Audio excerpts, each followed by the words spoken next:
Greetings grapplers, welcome to Judo for Jiu-Jitsu. My name is Larry Keith and this is Brian Powers, and today we're going to be talking about how to apply de-ashi-harai or advanced foot sweep to your Jiu-Jitsu arsenal.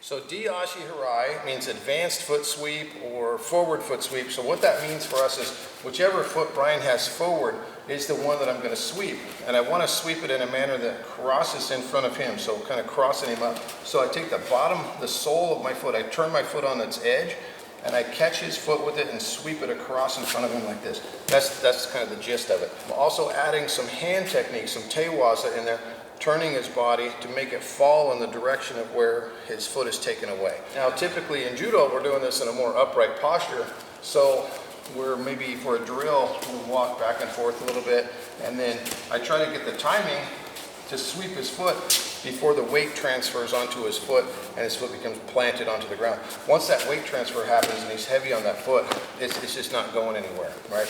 So, and that becomes part of the problem for us when we're dealing with jiu-jitsu posture. So if we're in jiu-jitsu posture, we call jigotai in judo, which means a defensive posture. So if we're in defensive posture here and Brian is low and wide, it's really hard to sweep this foot.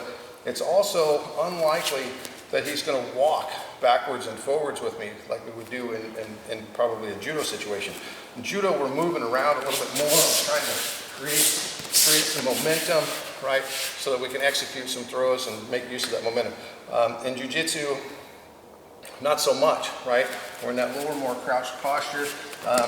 Maybe he's ready to pull guard. Maybe he's ready to shoot in for a single. At this point, if we're gripped up, he's agreed to do a little bit of grip fighting with me and hasn't just chosen to sit down and pull guard. So one of the methods that we can use is lateral movement, so side to side. If I can get Brian to shuffle sideways with me, then that might be an opportunity for me to catch that foot. So let's turn this way. So if we're here, I take a step, I bring him with me, right? So as that happens, his weight starts to transfer a little bit. I want to catch his foot before it's planted, okay? So that's one option. Probably not the best, probably not my favorite option. So from here, what we prefer is like we showed in another video with de-ashi-harai, a circular movement.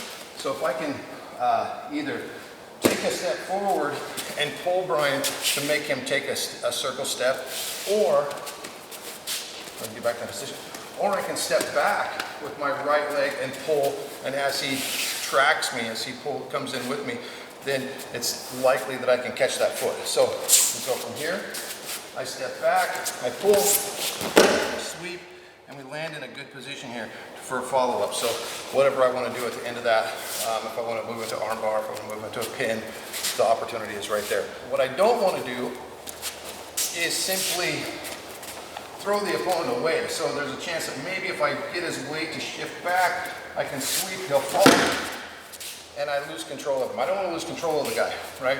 I want to get my 2 points for my takedown. So if I'm able to sweep him, I want to make sure that I move immediately into a controlling position so I can establish my side control.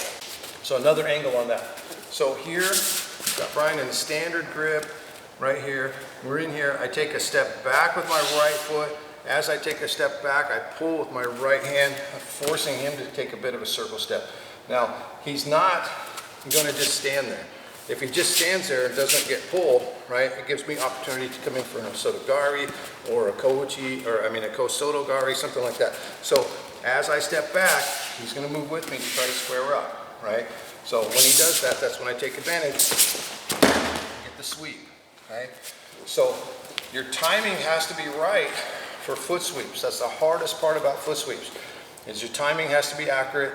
If your timing is off, if you're early or if you're late, it feels like kicking a brick wall. If your timing is on, it feels like sweeping a feather across the floor, right? So that's how you know, and that's the hardest part about learning foot sweeps. If you like this video, please be sure to give it a thumbs up and make sure to subscribe to our channel and click on the notification tab so you don't miss any future videos. And remember, that when you learn one technique, you know one technique. When you learn a concept, you know 1,000 techniques. So until next time, we'll see you on the flip side.